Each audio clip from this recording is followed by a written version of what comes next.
The sun hung high in the Bakersfield sky, beating down relentlessly on the small gas station at the edge of the bustling highway. People moved about hurriedly, refueling their cars, grabbing cold drinks, and rushing back to their air-conditioned escapes. Among them was 11-year-old Malik, standing near the entrance with a timid look in his eyes. His tattered clothes hung loosely on his small frame, and his shoes were worn down to almost nothing. Malik had been there for hours, clutching a small, empty cup. With a voice barely above a whisper, he approached strangers, asking for spare change. "Excuse me, sir. Could you spare some change?" "Just a little to buy food," he'd say, his eyes cast downward. Most people ignored him, brushing past without a word. A few threw him dismissive glances, shaking their heads. Malik's heart sank each time. He wasn't trying to beg for the fun of it. Hunger gnawed at his stomach, and he hadn't eaten anything substantial in days. The heat only made things worse. His throat was parched, and his legs wobbled from exhaustion. Yet, Malik stayed determined, hoping someone would show a little kindness. Little did he know, the worst moment of his day was about to unfold, but so was the most unexpected encounter of his life. The ground rumbled as a Harley-Davidson motorcycle roared into the gas station. Heads turned toward the deafening noise. On the bike sat a large, burly man, clad in leather from head to toe. His jacket had patches of skulls and flames, and his boots looked like they had stomped through countless rough terrains. The man's face was hardened, his eyes cold and sharp. He pulled up near the station's entrance and parked his bike with an air of authority. It was clear he wanted attention, and he got it. People gave him a wide berth, unsure of his intentions but wary of his intimidating presence. As the biker dismounted, his gaze fell on Malik.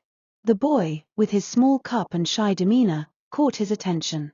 But instead of empathy or curiosity, a sneer spread across the man's face. "Hey, kid," he barked, his voice rough like gravel. Malik froze, clutching his cup tightly. "What do you think you're doing here, huh?"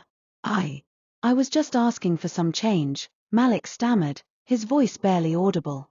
The biker stepped closer, towering over the boy like a mountain. "You're scaring people away, begging like that.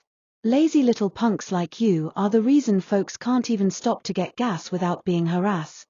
Malik's eyes welled up with tears, but he didn't let them fall.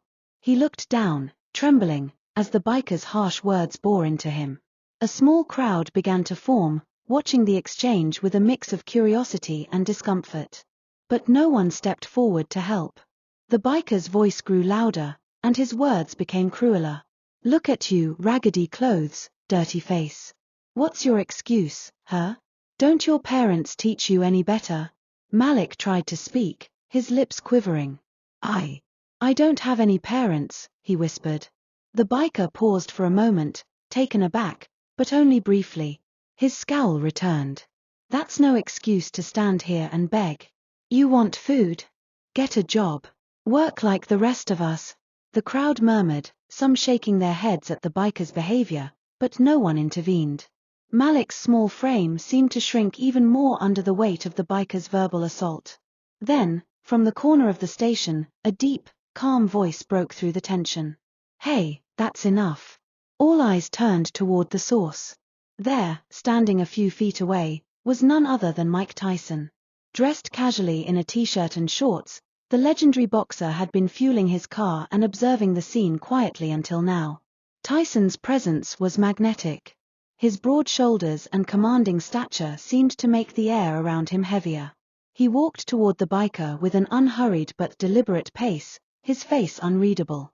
The biker's bravado faltered as Tyson approached. He recognized the former heavyweight champion immediately, as did the crowd. Whispers spread like wildfire. "That's Mike Tyson." Tyson stopped just a few feet away from the biker, his piercing gaze fixed on him. "What do you think you're doing?" Tyson asked, his voice steady but firm. The biker hesitated, but then his arrogance returned. "I'm just teaching this little beggar a lesson," he said, though his tone lacked the confidence it had moments ago. Tyson shook his head slowly, his eyes narrowing. "A lesson? You call humiliating a kid in public a lesson? That's not teaching. That's bullying." The crowd watched in stunned silence. Malik, still trembling, looked up at Tyson with wide eyes. He couldn't believe that someone was standing up for him, let alone someone as famous as Mike Tyson. The biker tried to defend himself. "Look, man, I didn't mean anything by it. I was just..." Tyson cut him off. "If you didn't mean anything, then why were you yelling?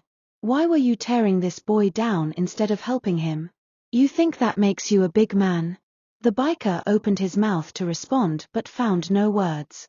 Tyson took a step closer, his presence overwhelming. "Real strength isn't about picking on people weaker than you. It's about lifting them up. Do you understand me?" The biker nodded slowly, his earlier bravado completely gone. He muttered something under his breath and walked back to his motorcycle, avoiding Tyson's gaze. The crowd parted to let him through, and moments later, the roar of his Harley filled the air as he sped away. Tyson turned to Malik, his expression softening. "You okay, kid?" he asked, crouching slightly to meet Malik's eyes. Malik nodded, though his voice was shaky. "Yes, sir. Thank you." Tyson smiled and reached into his pocket, pulling out a few bills. He handed them to Malik. "Here, get yourself something to eat." Malik's eyes widened as he accepted the money. "Thank you so much, sir," he said, his voice filled with gratitude. Tyson placed a gentle hand on Malik's shoulder. "Don't let people like that get to you. You're stronger than you think." The crowd began to disperse, some people clapping quietly in admiration of Tyson's actions. As Malik walked away, his head held a little higher, he couldn't help but feel a renewed sense of hope. And as for Mike Tyson, he returned to his car, his work there done. It wasn't just about standing up for Malik, it was about reminding everyone watching that kindness and courage go hand in hand, even in the smallest of moments.